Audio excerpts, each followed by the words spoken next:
அனைவருக்கும் வணக்கம். நம்ம இந்த வகுப்பில் ஆவணி மாத பலனை பற்றி பார்த்து கொண்டு வருகின்றோம்.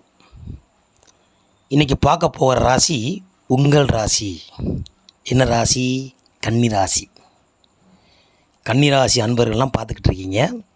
இந்த கன்னியா ராசிக்காரங்களுக்கு இந்த தொகுப்பு, ஆவணி மாத தொகுப்பு எப்படி இருக்கிறத பார்க்க போகிறோம்.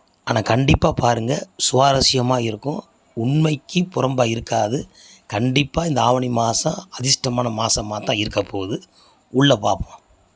சரி, கன்னி காலத்தை விட்டது 6ஆம் இடம், புதனுடைய சொந்த வீடு.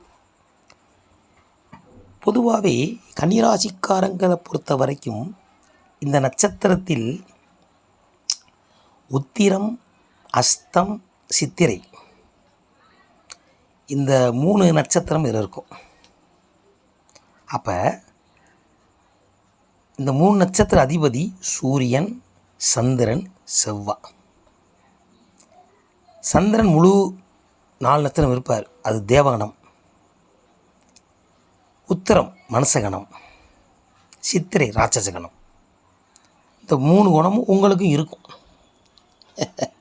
என்ன சாமி அப்படின்னா, கண்டிப்பான முறை கன்னியாராசிக்காரங்களுக்கு ஒவ்வொரு பருவத்திலும் ஒரு குணம் இருக்கும் போது சொல்லுவாங்க பார்த்தீங்களா, அந்த மாதிரி குணங்கள் உங்களுக்கு இருக்கும். இப்போ மனுஷகணம், அதுக்கப்புறம் தேவகணம், அதுக்கப்புறம் ராட்சசகணம். நீங்கள் எப்படி இருக்கீங்களோ அது மாதிரி மற்றவங்க உங்கள்கிட்ட பிரதிபலிப்பாங்க. இந்த சூட்சும ரகசியம் அப்படின்னா, நீங்கள் யாரிடமாவது சேர்ந்து அந்த கலையையோ அந்த தொழிலையோ அந்த படிப்பை படித்து மிகப்பெரிய வெற்றியாளராக இருக்க ரொம்ப முயற்சிப்பீங்க. உழைக்கிறதுக்கு நீங்கள் தயங்க மாட்டீங்க. கன்னியாராசிக்காரங்களை பொறுத்தவரை உழைப்பில் தயங்க மாட்டாங்க. எதை கொடுத்தாலும் செஞ்சு விடுவீங்க, அதில் மாட்டுக்கருத்து கிடையாது. ஆனால் அது நீடித்து செய்யணுங்கிறது தான் உங்களுடைய மைனஸ். அதை நீடிச்சுட்டு செஞ்சுக்கிட்டே இருக்கணும். ஒன்று செஞ்சு முடிச்சு அடுத்து போயிடுறீங்க. அதில் இல்லாமல் அதுக்குள்ளே என்ன இருக்குங்கிறத நோண்டி நுணுங்கி பார்த்தா தான் முழு விவரமும் உங்களுக்கு தெரிய வரும்.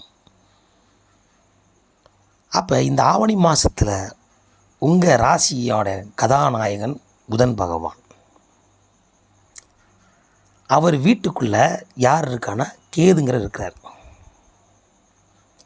என்ன சாமி, கேது தானே செய்வார்? கவலையப்படாது. கேது ஞானத்துக்கு அதிபதி. எவ்வளோ பிரச்சனை இருந்தாலும் சரி பண்ணக்கூடியவர் அந்த கேது. உங்களுக்கு நண்பராருல்ல, உங்களுடைய பிரச்சனையை அவர்கிட்ட ஒப்படைச்சாச்சுன்னா அவர் சரி பண்ணிடுவார். அப்போ என்ன ஆகும், ஆவணி மாதத்தில் இந்த கன்னியாராசிக்காரர்களுக்கு எவ்வளோ பிரச்சனை இருந்தாலும் முதல்ல உங்கள் வாழ்க்கையில் பிரச்சனை தீருங்க. ஏன் குருப்பெயர்ச்சினாங்க, சனி பயிற்சினாங்க, அதெல்லாம் ஒரு பக்கம் இருக்கட்டும். ஆவணி மாதத்தில் உங்களுக்கு கண்டிப்பான பிரச்சனை தீரக்கூடிய மாதம் இந்த மாதம். அதை முதல்ல மனசில் வச்சுக்கோங்க. அடுத்து இந்த ஆவணி மாதம் இந்த கன்னிராசியிலிருந்து பார்த்திங்கன்னா செவ்வாயும் குருவும் ரிஷபத்தில் உட்காந்துருக்குறாங்க. அவங்க 5ஆம் பார்வையை பார்க்குறாங்க உங்கள் ராசியை. அப்படி பார்க்கும்போது கேதோடு இருக்கிறனால நல்ல ஞானம், நல்ல கல்வி, நல்ல செல்வம், நல்ல வீரம், நல்ல விவேகம் எல்லாமே இந்த மாதத்தில் உங்களுக்கு கிடைச்சே தீரும். எப்படி சொல்கிறீங்கய்யா அப்படின்னா, இப்போ உதாரணத்துக்கு கன்னியாராசிக்காரர் இருக்கீங்க, உங்களுக்கு ஒரு தொழில் விஷயமாக வெளியூர் போகிறீங்க. அந்த தொழிலில் ஒரு மாற்றம் கிடைக்கும். அந்த தொழிலில் ஒரு மாற்றம், ஒரு முன்னேற்றம், ஒரு சம்பள உயர்வு, இடப்பதவிகள். ஒருத்தவர் இழந்திருப்பார், அந்த இழந்ததை உங்களை அப்பாயின் பண்ணிடுவாங்க. அதாவது ஒரு இடத்துல ப்ரமோஷன் கிடச்சிருக்கும், இல்லை அவர் அந்த ப்ரமோஷன் முடிச்சிருப்பார். தகுதியானவள் யார், இந்த கரெக்டாக இருப்பாங்க, உங்கள் கன்னியாராசி உங்களை பூண்டி அந்த பொசிஷன் உட்கார வைப்பாங்க. அது மூலியமாக உங்களுக்கு வருமானங்கள், அந்தஸ்துகள், உரிய மரியாதைகள் உங்களுக்கு கிடைத்தே தீரும் இந்த ஆவணி மாதத்தில். அதை நீங்களாம் பார்க்கலாம். அதே ஒரு வெளியூர் பிரயாணம் இந்த மாதம் அலைச்சல் அதிகமாக இருக்குங்க. என்ன அலைச்சல்னா சுபகாரிய அலைச்சல்கள். பொதுவாகவே இந்த மாதம் கல்யாணம் ஒரு பக்கம் இருக்கட்டும், எப்படியோ சுபகாரியங்கள், ஒரு நல்ல விஷயங்களை உங்கள்கிட்ட ஒப்படைச்சிட்டு அவங்க எழுதிட்டு நீங்கள் அவங்களுக்காக உழைக்கிறது, ஓடுறது, இதெல்லாம் இந்த மாதத்தில் அதிகமாக நடக்கும். இதில் இன்னொரு விஷயம் அப்படின்னா, நீங்கள் நல்லா உழைங்க தப்பு இல்லை, ஆனால் உங்கள் உடம்பை பார்த்துக்கங்க. லக்கணத்தை கேது இருக்காரா? அப்போ வண்டி வாகனங்களை போகிறது, இரவு நேர பயணங்களை ரொம்ப பாதுகாப்பாக போய் வாருங்க. தனியாக பிரயாணம் பண்ண வேண்டாம். யாராவது சேர்ந்து போங்க, இல்லை முடிஞ்ச அளவுக்கு பகலில் போயிட்டு வந்துடுங்க. அது உங்களுக்கு உடலுக்கு ரொம்ப நல்லது. சரி, அதுக்கப்புறம் இந்த ராசியாவுடைய புதன் பகவான் இவரது மாதக்கோள் எல்லா பக்கம் சுற்றிட்டு வருவார். இவர் சூரியன் பக்கத்தில் இருப்பார், இல்லை சுக்கிரன் பக்கத்தில் இருப்பார். சூரியனோட இருக்கும்போது அவர் உத்தரத்தில் இருப்பார். அப்படி இருக்கும்போது உங்களுக்கு ஒரு வெளியூர் இதிலிருந்து ஒரு மிகப்பெரிய நல்ல அதிர்ஷ்டமான வாய்ப்பு, ஒரு செய்திகள் உங்களுக்கு வந்து சேரும். அதுவும் ஒரு பெண்ணால், ஒரு பெண்கள் மூலியமாக ஒரு நல்ல செய்தி உங்களை இந்த மாதம் கண்டிப்பாக ஆவணி 1 31 நல்ல செய்தி கிடச்சிரும்.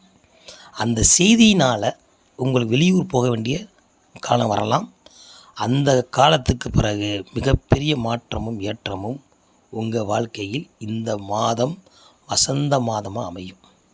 ரொம்ப நாளாக நினச்சிருப்பீங்க, அதுக்குண்டான தீர்வு இந்த ஆவணி மாதம் உங்களுக்கு அள்ளி வழங்க வருகிறார். அனைத்து கிரகங்களுமே உங்களுக்கு சாதகமான பலனாக தான் இருக்கும் ஒழிய பாதகமாக இல்லை. என்ன அப்படின்னா, இந்த புதன் எல்லா ராசியிலையும் அவங்கள கூட சேர்ந்து அவங்களுக்கு பிடிச்ச மாதிரி நடந்து அவங்களையும் ஜெயிக்க வச்சு தானும் ஜெயிப்பார். இதுதான் இந்த கன்னியா ராசிக்குள்ள முக்கியமான ஒரு சூட்சுமம். கன்னியா ராசி கன்னி இலக்கணம் ரொம்ப சிறப்பு. ஏன்னா அவருக்கு மூலத்தின் அதுதான் அவர் வீடு. அதனால் இந்த கன்னி ராசிக்கில் பிறந்தவங்க எப்பயும் போல் இருக்கவே முடியாது. அப்பப்போ தன்னை மாற்றிக்கொண்டு தான் இருக்க வேண்டிய சூழ்நிலை வரும்.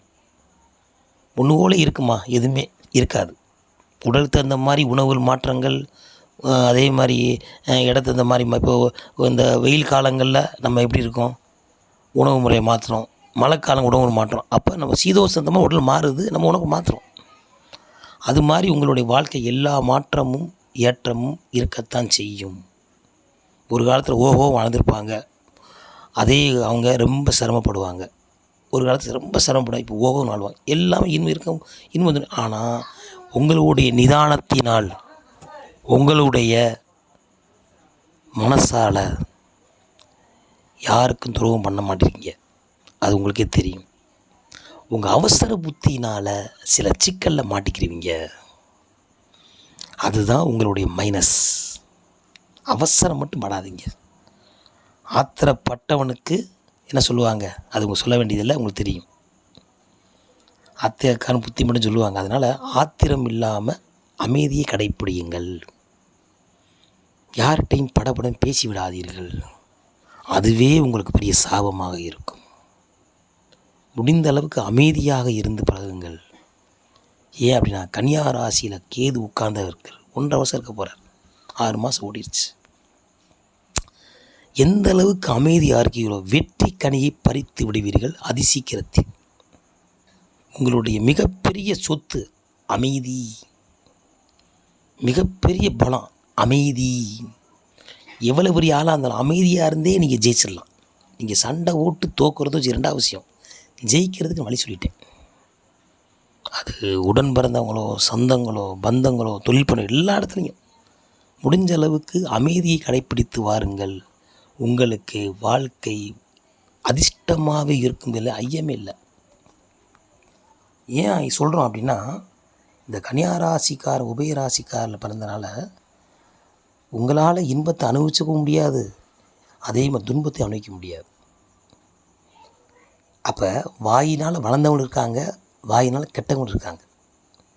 அப்போ மௌனமாக இருந்தால் எல்லாமே உங்களுக்கு நன்மையாக அமையும். மிகப்பெரிய பதில் மௌனம், மிகப்பெரிய விவேகம். ஏன்னா உங்கள் ராசி நாய் வீரத்துக்கு அதிபதி கிடையாது, விவேகத்துக்கு அதிபதி இவன். நான் வீரமான கிடையாது. ஏன்னா அலிகரகம், பச்சோந்தி கரகம். அப்போ பண்பை நீங்கள் வளர்த்துக்கணும்னா, உங்கள் பண்பை வளர்க்கணும்னா அமைதியை கடைப்பிடிங்க. இந்த ஆவணி மாதம் அமைதியினால் மிகப்பெரிய அதிர்ஷ்டம் உங்கள் வாழ்க்கையில் வந்தே தீரும். அடுத்து பெண்களுக்கு பார்த்துருவோம். இப்போ பெண்கள் இந்த கன்னிராசி பிறந்திருப்பீங்க.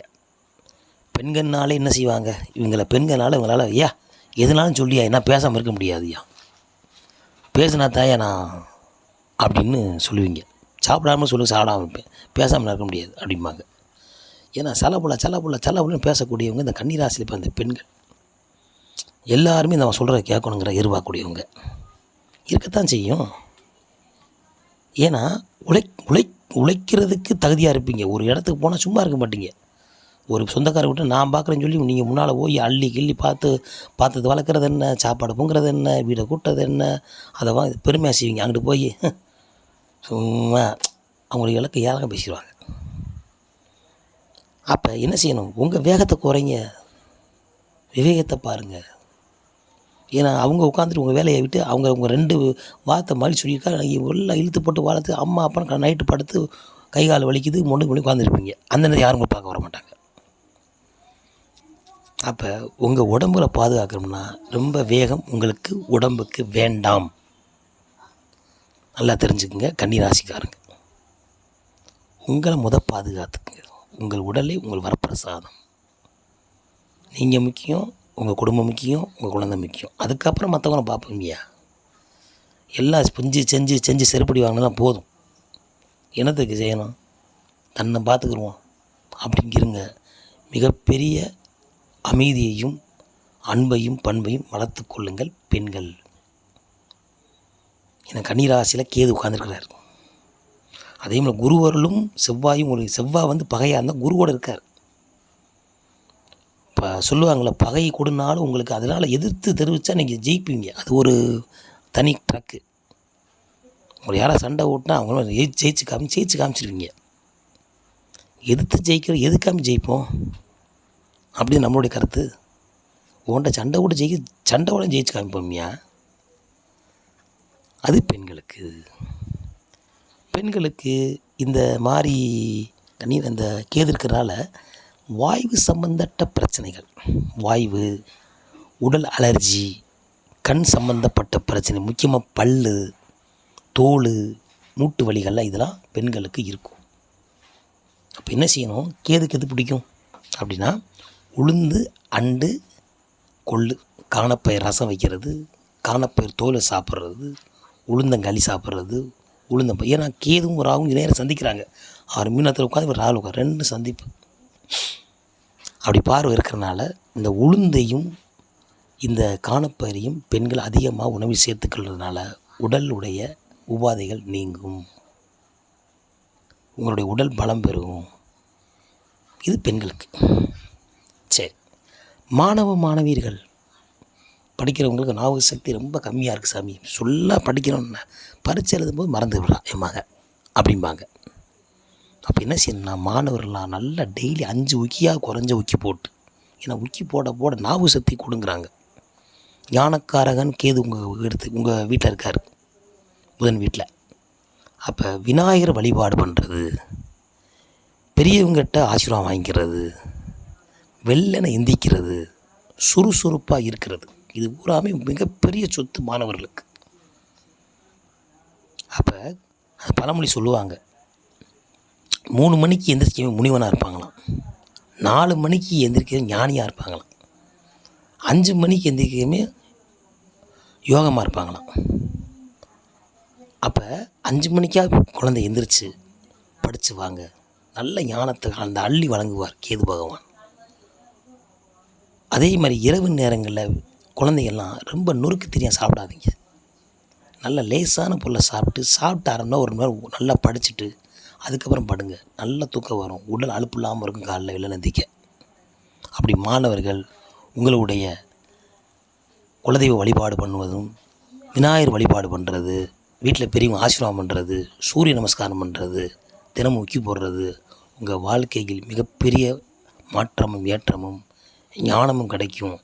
அனைத்து கன்னியாராசிக்காரர்களும் இந்த சொல்லக்கூடிய பலனை செய்து அனுபவித்து அதிர்ஷ்டம் தரும் யோகம் உங்களை மீண்டும் ஒரு நல்ல தொகுப்பில் சந்திப்போம்.